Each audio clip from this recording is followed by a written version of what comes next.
Welcome, everybody. Thank you for being here today with us. My name is Veronica Alvarez, and I'm the Regional 13 Coordinator for Partners Resource Network. We have today with us also Allison Schaberg. She's going to be our presenter. She's from Consolidated Planning Group. But before I introduce her, I will talk to you a little bit about Partners Resource Network and what we do. This is going to be a short presentation, guys. Who we are. Partner Resource Network is a parent training and information centers for Texas. We are funded by the Department of Education, Office of Special Education, to provide free resources training for parents with disabilities and self-advocates. Our mission is to empower and support the families of children with disabilities and young adults with disabilities. Who we serve, parents of children and youth with disabilities from the ages from 0 to 26, as well as youth self-advocates, ages 14 to 26. Partner Resource Network was first funded in 1986. It's not compromised for projects, PAT, Team, Pen, and PAC, but we all are the Parents Training and Information Center for Texas. Myself, I'm in Region 13, that's the team project. That's the red area that you can see there. Region 13 is Austin and all surrounding areas. And then we have Region 20, that's San Antonio, and Region 1, that is the south, kind of the more south area of Texas. That is from Brownsville to almost Eagle Pass.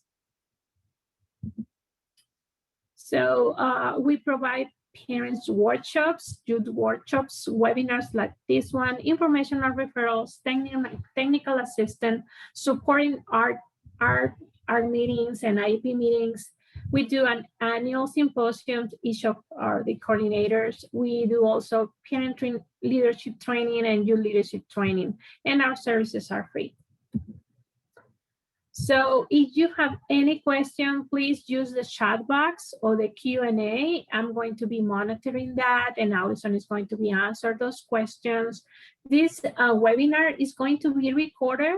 So if you need to see the video, please send us an email. And Allison has also a YouTube channel where she posts every presentation that he has, and she's going to share with us also that link. At the end of this presentation, you are going to receive a survey that is an evaluation for this class. Please take a few minutes to fill that out. That's provide us a very good feedback, and we can report to our grant to continue providing you guys with free resources and classes and everything like the things that we are doing. We do not provide CEUs, but we can provide you with a certificate of attendance. If you need one, please type it in the chat box or send me an email, and I can get that for you. So again, my name is Veronica Alvarez, and this is my contact information. Notice that we have a new email, region13prn@gmail.com. Please visit our website, www.prntexas.org. They have great information with a lot of resources in there, everything for people with disabilities. So nice time to start our presentation today.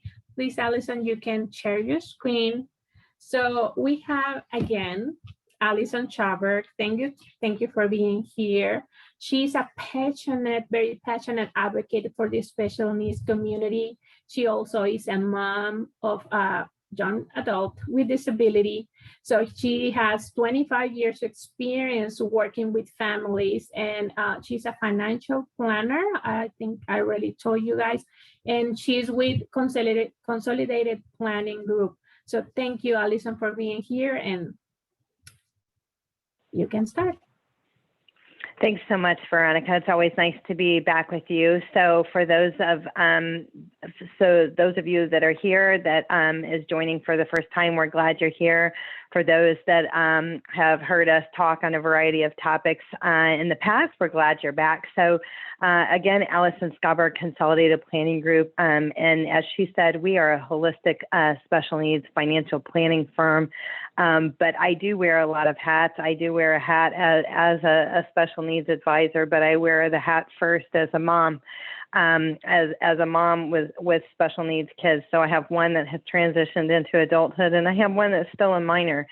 So we really put out a lot of webinars on a pretty regular basis on special needs topics, and designed to equip you and encourage you and give you some of the tools and resources that you need to be successful in this journey. Because if you're feeling a little overwhelmed with it, you're not alone. It's not just you, if you were just thinking that. It is overwhelming. It's our day on a regular basis is pretty overwhelming, just what we're dealing with diagnoses with our kids and what have you. But when you start, throwing into to the mix all these complicated things that you somehow have to know so you don't mess up things for your loved one, it just makes it really complicated. So we're glad you're here.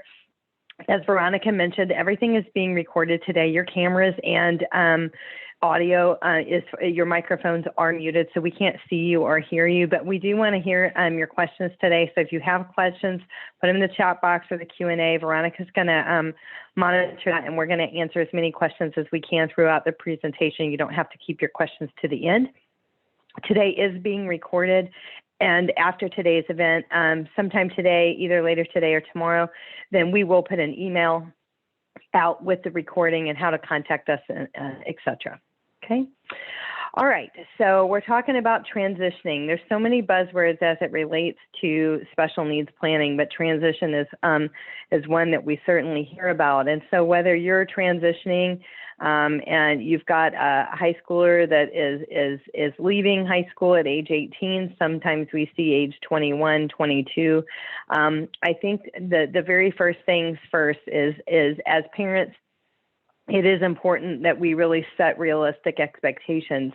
And so I spend time talking about this, and this, I joke and call this eye roll, like, really, you want me to set realistic, expectations?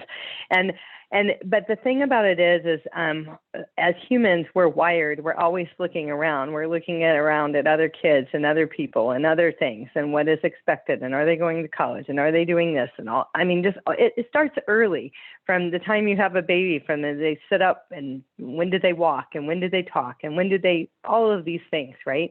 And it seems to never end. And so I think for us in setting the realistic expectations is meeting your child where they are and not looking around to see where other people's kids are or where other things are or what even maybe your expectation in your heart or your mind was if you're not there yet. So understanding the diagnosis, the challenge, and the strengths. Some of the things that come to mind on this is there are a lot of disabilities, autism, high functioning autism, ADHD, a lot of these diagnoses, one of the key factors of it is maturity or lack thereof. They could be 2 to 4 years behind their peers their age. So, setting realistic expectations as it relates to that is important. Thinking about a non-traditional path, okay? So what is traditional anyway? It's like the whole adage of what is normal anyway. So a non-traditional path, what we might be looking at is, maybe it isn't going to college. Maybe it is a transition program. Maybe it is staying in high school from ages 18 to 22, as opposed to graduating at 18. And there could be 100 different, ideas of a non-traditional path that could be a really good fit. Keep an open mind and really consider all these options. Delaying a driver's license is one. I mean, I know for some, your children may not ever drive, and that's okay. But consider delaying the driver's license. And another thing that I like to mention here, that is something that I hired as a service for my own child, is there are disability driving rehab programs, okay? So basically instruction for your child with disabilities to be safe on the road. Miller Driving Rehab is one that comes to mind, Miller Driving Rehab. These are in the greater Houston area. I'm not sure in other parts of the state. There's straw mat driving rehab, but these are places that are really designed and working with people with disabilities. They also work with people that have had strokes and kind of get them back. So if you have a child that has delayed processing speed, maybe they're ADHD, there could be any other number of physical or other challenges, you might want to consider that. Think about the trade school, community college, reduced college course load. So that's another thing. Just because society says that 12 hours is a full-time load if you go to the community college or you go to the university, maybe trying one class or maybe trying 2 classes first to kind of get their feet wet and see how things go with that. So again, I guess I would say is just take yourself to the woodshed on this. No comparisons. Our brains are wired to compare and to look around or be, sometimes even be envious of how things are going well for somebody else or things like that. And I think when you're really meeting your child and your loved one where they are for what works for their brain, what you're going to see is you're going to see them thrive. And I think ultimately that's what we're wanting. There's no magic bullet for sure. Okay, so finding a good fit. We want to talk about the schools and colleges, extracurricular activities, career path, work setting. So any of these things could be the right fit. Maybe it's in your best interest for your child. Maybe they're not going to college. Maybe this is not in the cards. But maybe working with the Texas Workforce Commission through the vocational rehab program, there is a variety of assessments and different things, and they'll determine what your loved one needs as far as assessments are concerned. But there are a variety of assessments that they can do that can help identify what would be the impediments to competitive work for your loved one. And then they can basically put a training program, and there's all kinds of tools and resources to bring your loved one up to speed from a work perspective. Extracurricular activities, schools, colleges, I'm talking about transition programs. It could be anything. Sometimes we see day habs, day programs, transition programs, anywhere along the way. So, and I love this quote on here: when a flower doesn't bloom, you fix the environment in which it grows, not the flower. So we're not trying to fix, I think sometimes as parents, and I can talk to you this as a mom, like we try to fix things. We're fixers. We fix things. And it's just really not a matter of fixing it. It's a matter of finding the right environment. So I have had to remind myself of that as well. Okay, accommodations. Excuse me 1 second. I get talking too much and then I'm about to lose my voice. Okay. So if we're thinking about higher education, we're thinking about transitioning, if we're thinking about taking SAT and ACT, accommodations are important. So you guys are familiar with accommodations likely through the school system. It might be an IEP, something that you've heard of, a 504 or an IEP, and you've got accommodations through the school. But what happens on the university level or the community college, these accommodations don't transfer, okay? So one of the things that is important is that you have updated testing in the last 3 to 5 years. Usually it's 3 to 5 years. What you'll learn when you're embarking down the college or community college and university highway is that none of them are the same. No 2 schools have the same rules as it relates to what they require for accommodations. So it is important to seek out the Office of Disability at these schools. And we do a college presentation for kids with disabilities. But I would say that all schools are not created equally. All offices of disability are not created equally on the college level, okay? So if you're considering higher education for your child, you may want to start by contacting the Office of Disability of the schools that you're thinking about and see how robust they are, see what kind of tools and resources they have. What do you have to do to prove your child has a disability? What do you have to do to prove to get the accommodations? But what I will say on this is don't wait. Don't wait till the semester starts and your child is starting with both hands behind his back, okay? Because it takes time to go through the process to get these accommodations approved. And especially if your testing is old. Now, what if your testing is old? What if your testing is older than 5 years? Before you run out and sign up to spend $2,500 or $5,000 to get your testing redone, I would suggest that you call the school and ask them if they will take your old testing along with an updated letter from your pediatrician, excuse me, primary care physician, or psychologist or psychiatrist. Because if your child has been under continuous care of a primary care physician, psychologist, or psychiatrist, they may be able to write a letter and saying, while the testing is old, the disability is permanent. It's not necessary to repeat this testing. I've been following this child for this many years, and these are the following deficits that they have, and these are the recommendations for accommodations that I have. Many schools will take this, and COVID can be used in your favor in this example. So many of the schools have relaxed some of these requirements because of COVID and people not being able to get appointments to get new testing. Okay, reasonable accommodations in the workplace if it does not pose undue hardship. Again, there are so many really, really great resources through the Texas Workforce Commission, as well as the Texas Workforce Solutions about these things. They even have classes to teach your loved one how to disclose a disability without, putting themselves, setting themselves back, right? So they even have classes on disclosure. There's all kinds of different things. There are work coaches and other things available. So if you haven't looked into the Texas Workforce Commission Vocational Rehab, Texas Workforce Solution, which would be the Summer Earn and Learn program, or pre-ETS, pre-employment services, do look into those, because that could be something that could be very helpful to you. Veronica, do we have a question?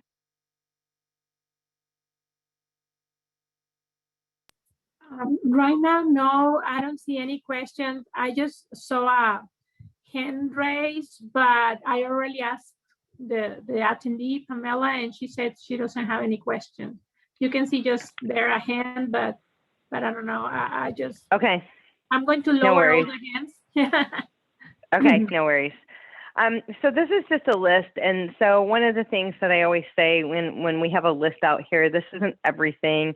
This is just some of the programs that we know that are out there that may be worth looking into. And of course, with the number of people that are on today, we have no idea what the differing disabilities are, of your child and what may be a better path for you. On our YouTube channel, we'll hope you will subscribe to that, but we do have a lot of past webinars on there. And we do have several that are specifically designed to higher education for individuals with disabilities that spend a little bit more time on some of these programs. But again, when it comes to kind of thinking about this, think about the Office of the Disability. Are they good? Are they not good? Call them, talk to them first. And honestly, if they're not good, check them off your list. Because if like for instance, like some kids need audiobooks, they might need Dragon Speak, voice to text recognition. There could be Bookshare, Learning Ally. There's so many different types of audiobooks and things like that. They might need to have testing in a testing center to where are a distracted environment.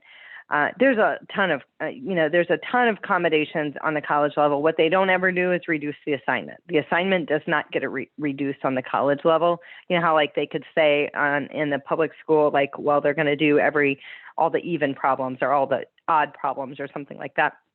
They have the ability to reduce the assignment. They can give you 50% or 100% more time to complete an assignment. I mean, you know that your child has a processing speed delay or some of those types of things, but there's a lot of them out there. But what I found was some of these offices of disabilities were great and sprawling, and they had lots of people in them working. And then there were some places when we were, exploring, higher education, that literally the whole entire Office of Disability comprised of one person. Now, don't get me wrong, that one person was fabulous, but they basically had no budget, no staff, no nothing. So to me, that was not exciting. Like that was like, okay, this is not what we need, So that's what I would say. Just really look at that closely. Okay. Another thought that you guys can consider is Bloom Consulting, their Campus Connection program. Well, and first, what I would say is Bloom Consulting is just something you should mark down on your list to look to just look up their website, because they're pretty awesome, and they have a lot of different programs. But basically, this Campus Connection program, it sounds like it's expensive, but compared to some of the other programs out there, it's $1,000 per month. And basically, they're an advocate, and they kind of go side by side, not like literally face to face with your child on the university level. But it's designed to support neurodiverse kids. It's a wraparound program, and they really have like an individualized program and a coach and a mentor. And they're just really helping them navigate the waters of the transition from from high school to higher learning. So anyway, check out Bloom Consulting, totally worth it. They do a lot of other assessments and private assessments, like a vocational evaluation. They can do those. So if you're wondering how your child's deficits could cause issues or could cause impediment to gainful employment, some of these vocational evaluations might be valuable to you. They also work with Texas Workforce Commission, so it is possible that the fee for the vocational evaluation would actually be covered. And that's not saying it's a slam dunk. Again, your vocational evaluation, your Texas Workforce person would have to determine that. You have a whole process that you go through with them. Okay, so some of the main things that there's a lot of things that change right off the bat when the child turns 18. So when it comes to getting started with special needs planning, what we say is you really want to work with a special needs planner to help you formulate a plan. And so this is where we get a lot of questions like, what do you mean? What is the difference between a special needs planner and a financial advisor? What is the difference between a special needs planner and a special needs attorney? So a special needs planner and a financial advisor, they're very similar in that they have the same licenses and they do a lot of the same functions as each other. But the difference of special needs is that we're nuanced in special needs and understand the moving parts and kind of basically having money in the right buckets and to preserve eligibility for future benefits and and to ensure that once a person does get those benefits, that they don't lose those from a critical financial mistake that actually happens all the time. The difference of a special needs planner and a special needs planning attorney. So I kind of say it tongue in cheek, but we're the money and they're the paper. Okay. So you have to have the legal documents when it comes to special needs planning. The legal documents matter. Some of you may be considering guardianship, supported decision-making. Maybe it's a healthcare power of attorney and power of attorney, but nevertheless, these are legal documents that a special needs attorney would need to help you create. And when it comes to special needs trust, again, a legal document that a special needs attorney needs to help you create. And where the funding, we figure out and show you what buckets and where the funding comes from. And the money matters as the whole big picture, because we sometimes have people, well, I just want to look at things for my son. Well, it's not that simple, because the things for your son are coming from you or you and your spouse, and you and your spouse need to retire and be retired, stay retired, and not run out of money for 25 to 35 years. But then upon your death, maybe you have a child that's going to need care for the rest of their life, could be another 25 to 35 years. So when it comes into special needs planning, we're taking into consideration the whole big picture, not just the special needs child. And to boot, oftentimes there are additional children that also need to be provided for as well, as it relates to college or weddings or whatever your desire is. So when you get started with the planning process, we want you to gather all your necessary planning documents. These documents are going to be Social Security statements. Number one, you don't get those in the mail anymore. I don't know if you notice, life gets busy around here, so maybe you don't notice, but Social Security statements don't get mailed to you anymore. This is something where you go to ssa.gov and you create a username and password, which, by the way, if you do that, don't ever lose it, because if you lose it, you get locked out, and it's really hard to get back in. But anyway, so ssa.gov, create a username and password. You can download your social security statements for, if you're married, both of you should have an account and download your statements. And these matter as it relates to benefits for your child in the future if you become disabled or if you retire. So these things matter. Additionally, you're also going to want to gather all of your statements. This is information about 401k, 403b, TSP, FERS, any kind of investment statements, stocks, bonds, mutual funds, bank accounts, those types of things, as well as any life insurance or other type of benefit, life insurance, disability, long-term care that you may have in place as well. We suggest developing a letter of intent, and we do have a webinar on that, just specifically on a letter of intent, but we also kind of like to call this the family love letter. And this is, as a parent, this is everything it has to do with your child. You eat, sleep, and breathe your child. You know them backward and forward. When they were diagnosed, what medications they take, what makes them tick, what makes them fall apart, all the information, allergies, medication, names and address and phone numbers of doctors. Basically, a letter of intent tells somebody else, if I'm not here, this is what I want you to know about my child. This is what you're going to need to do to continue the path of care that I have put out for my child. So it's a lot of times we forget these things. I mean it that we just do it so second nature that we don't even think that somebody else doesn't even know all the stuff that we do. And sometimes your own spouse, maybe you're doing this during the day and your spouse is at work and your spouse doesn't even know, even someone in your own household. So we want you to get your letter of intent in place and just start it. Okay. So start it. It can be started on a Word document. We do provide one to our clients it's a PDF, a form fillable document that you can do, but start it in a Word document. Give yourself some grace. Maybe you can give yourself a timeline to complete it in the next 90 days or something. It is pretty personal. There's a lot of information that goes into it. And you're going to have to gather some information, to put it together, but then try to update it maybe once or twice a year. And then also, we want you to formulate your vision of how you hope things will go for your special needs child. But I think what is missing from this page is how you hope things will go for your own retirement, your own well-being. What we know is that caregivers are often so many times putting their loved ones, in front of them, that their own care needs are not being met. We spend 25, 35, 40 years working in the workplace because hopefully one day we're going to have a good retirement. That's what we're looking for.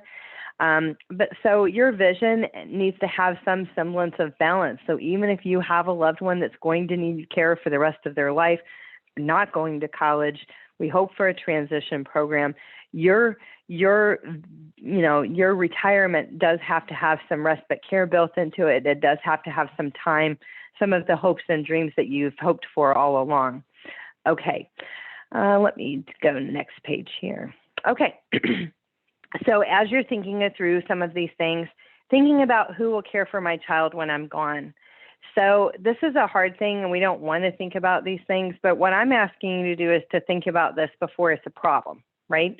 So a couple of times a year, I get calls from people in their late 70s, sometimes even 80s, telling me that they're caring for their special needs child, and they're not as young and spry as they used to be, or they don't feel as good as they used to, or my child has physical limitations and I can no longer handle them, or I'm not strong enough, or what have you. So don't get to the point. So anything can happen at any time. So I get that we feel good, or maybe you're younger and you don't think about dying or anything like that, but it's just not a problem until it's a problem. Okay.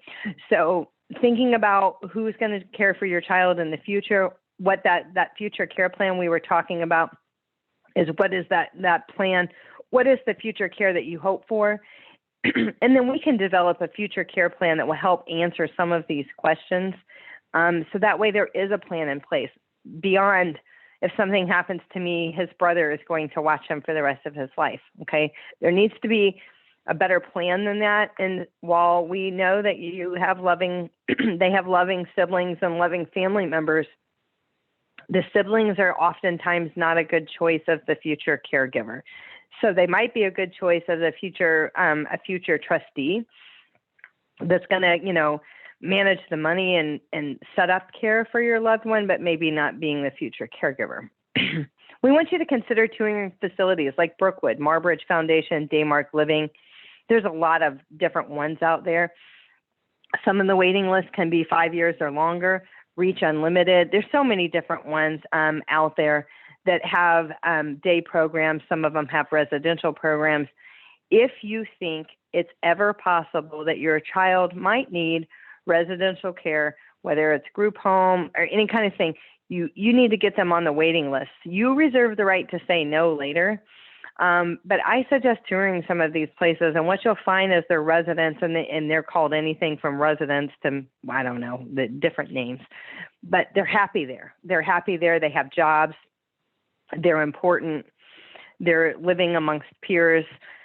I don't know. It's just, it's actually a pretty good environment. But what I would say on this transition thing, so again, whether you're going to community college or the university, or you're thinking about a transition program or a day hab, what we're really trying to avoid, and this was really hard last year with COVID, but what we're really trying to avoid is your child graduates from high school and there's absolutely no plan, and they come home and they watch TV all day, every day, or they're playing video games or whatever it is that they're doing. They have very little interaction with other people. They're not being stimulated.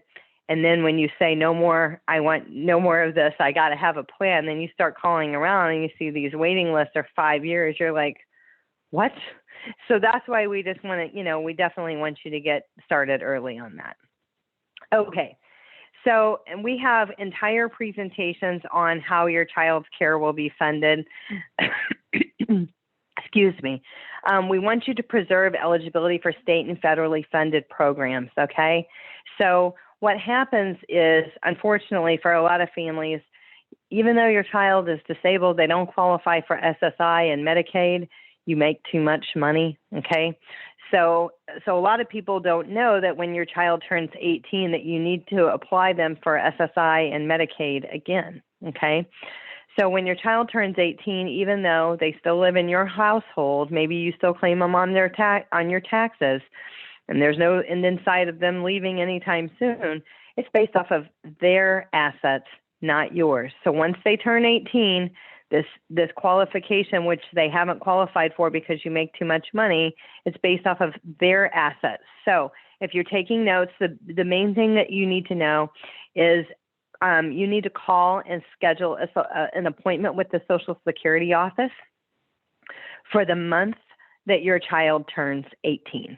Okay, the month that they turn 18. You can call 3 or 4 months in advance, and you probably should, because that's how backed up they are.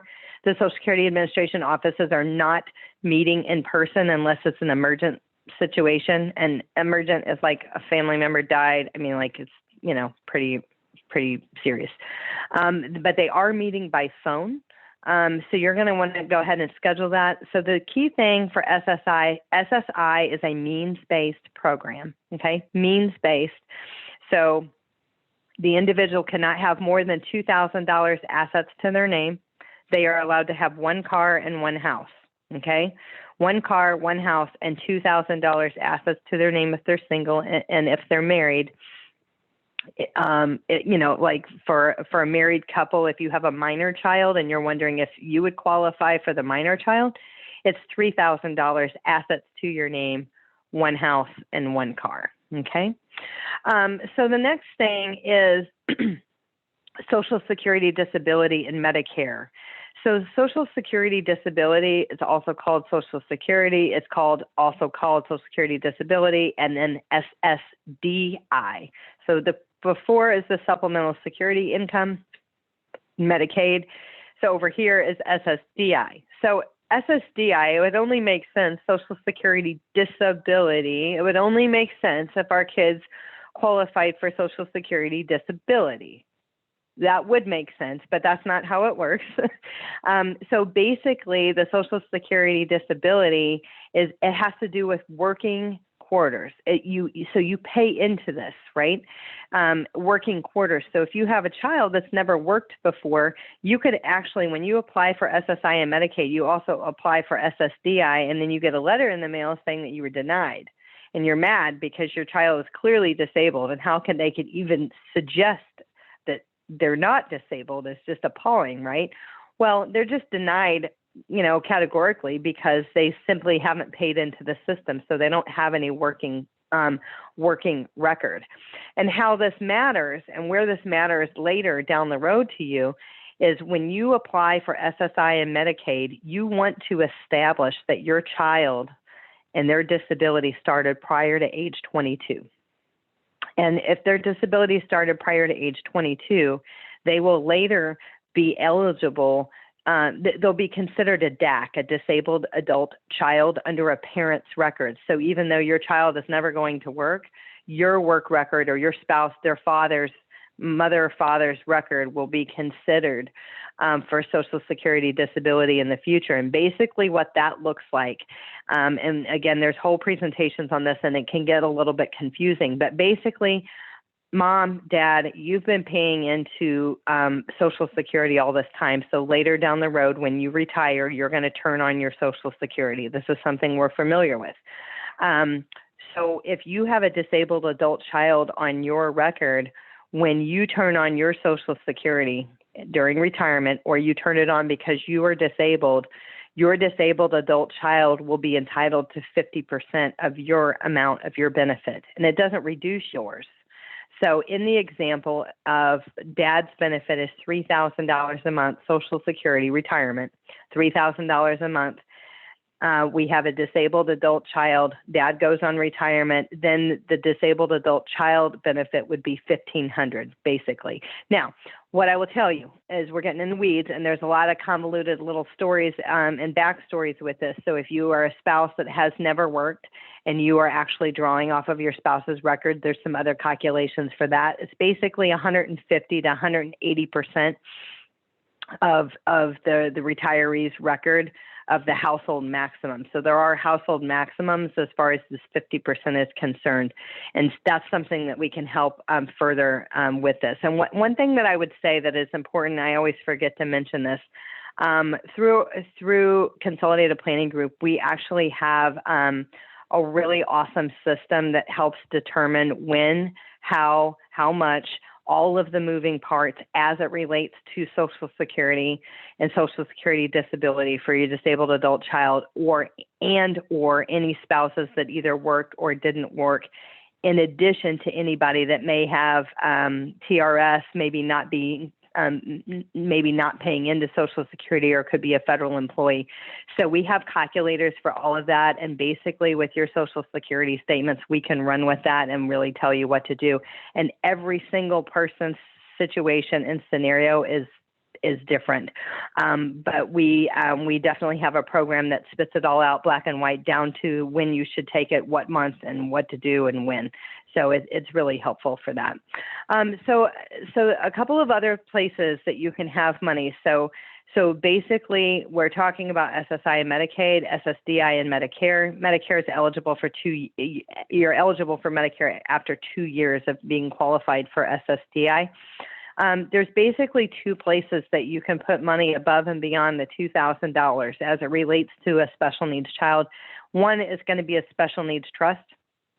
And typically what we do is we see life insurance fund the special needs trust. So on a special needs trust, it's true, you can be totally independently wealthy and have enough money to pay for your own retirement for 30 or 40 years, as well as fund a trust for the future care for your child. And we do have families that have that.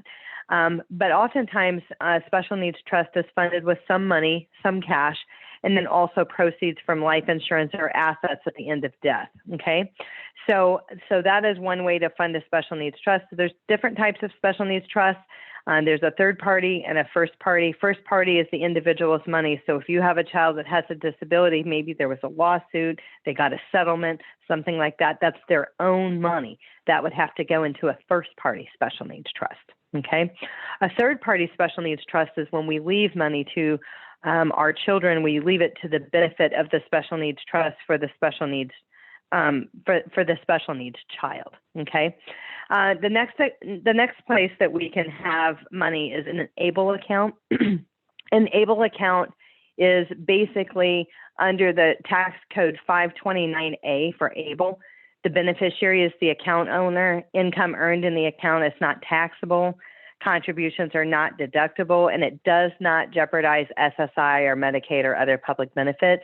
You can put $15,000 a year into an ABLE account. If the individual is working, you can put an additional $12,000 into an ABLE account.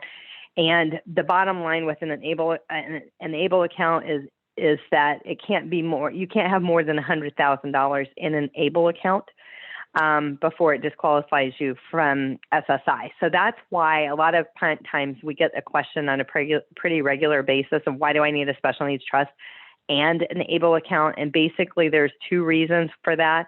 An ABLE account can pay for basically food and shelter. So what you need to know about an ABLE account is if it can be construed as achieving a better life for an individual with disability, it can be paid for out of an ABLE account. A special needs trust has an unlimited amount of money that could be in there. I mean, we literally see people that have millions of dollars in their special needs trust. So it's an unlimited amount of money that can be in there, but the special needs trust cannot pay for rent or housing or monthly debt service like on food and shelter. So that is the reason why you would have both of those things. So if you need more help with an ABLE account, we can certainly help you with that.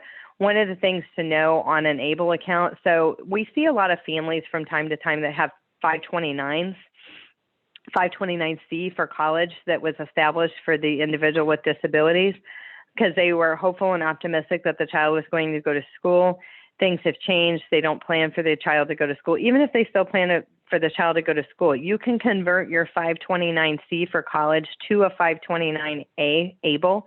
We can help you with that, but you can only convert. It doesn't change the $15,000 a year. You can only convert $15,000 a year.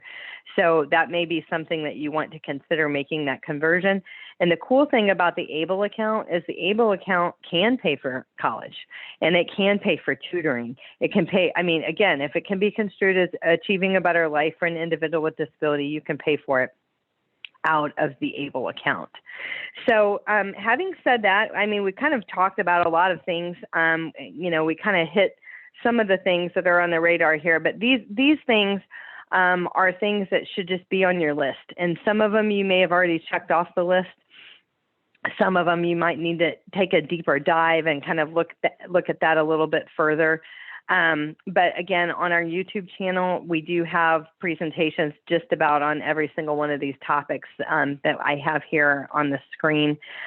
One of the things that is important, and I know this is a huge buzzword, but I'm always surprised. I do come across people that didn't know or don't know the Texas waivers and the interest list. I'm talking about HCS, class, community first choice, the Texas home living. So the waivers are the waiver interest list or interest list that you need to be on, that your child needs to be on. There is a long waiting list. There's no question that there is a long waiting list to get these get approved for this. But one thing that I want to note here is that the class interest list, I hear people say, yeah, we're on all the list. And I called my local intellectual authority and we're on all the list. And basically you're on all the list except for class. Class has a separate phone number. So if you don't know what I'm even talking about, then reach out, we'll help you. But definitely you want to make sure that your kids are on the list for this. So we have a question, Allison. Yes. Do you have a checklist for a special need trust versus ABLE accounts? I do. If you email me, I'll send that to you. I have a document. So I typically, it's not in this presentation, we typically have that in a presentation of what a special needs trust can pay for and what an ABLE account can pay for. But I do have a PDF that kind of talks about that. So if you'll email us, then I'm certainly happy to put that out there. And so as it relates to your journey, you know, we're happy to help any way that we can. We do, you know, a comprehensive, you know, plan for you. So basically what that means when we say, you know, we really do a holistic approach to planning. Sometimes people laugh and they think of Whole Foods when they think of holistic, but really, you know, we're talking to you about the planning that you've done so far. We're doing a lot of listening about what is important to you. What is the future? What is the vision? And again, everybody's future and vision is so different. And then we're taking into consideration all of the moving parts, all of the factors that might be a consideration. Sometimes we have considerations that a mother-in-law is getting ready to come live with you. So you have a special needs child, you have this mother-in-law, we have, I mean, all these moving parts. So we're really able to really look at all of the stuff that you've done so far, really take a deep dive into your Social Security statements, and really give solid advice on the next steps, kind of where you are, what kind of changes or, you know, knobs do you need to turn to get to where you need to be? Because what we see oftentimes is it's not deliberate mistakes. It's just small mistakes that we didn't know, kind of just go, you know, along the way. And again, when you're working with a traditional advisor versus one that is nuanced and special needs, there may be advice that they would give you that would be different if you had a special needs child. And some of these advisors, most of the advisors are not nuanced and special needs, and so they don't understand some of the pitfalls and some of the things that you can accidentally do that can really absolutely mess up everything. So just want to encourage you on your journey. I'm glad you're here today. You can do this. You can apply for SSI yourself. We do, and we can help.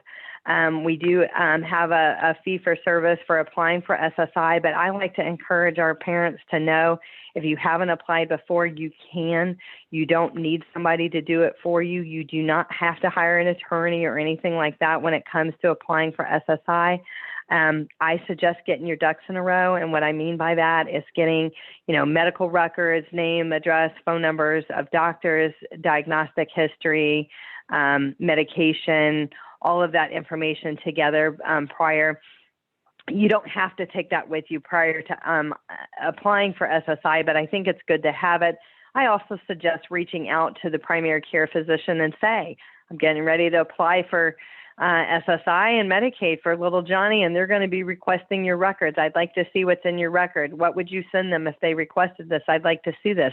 This is you as a mom. You're looking at this to see, you're checking it for accuracy to make sure that there's no mistakes, nothing glaring that's missing, okay? And then the other thing that I would say is the Social Security Blue Book, write this down, is an impairment guide through the Social Security Administration where you can look up your child's impairments and it will tell you what you have to prove to the Social Security Administration for them to be considered disabled, okay? So it's a good list to look at.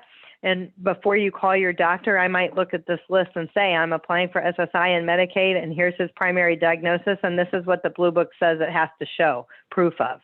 And so I might have that conversation with the physician. And again, a lot of physicians have moved, most all of them are in digital medical records, and sometimes things get lost or things are wrong or there's mistakes. It's not deliberate, but it's just definitely worth checking into.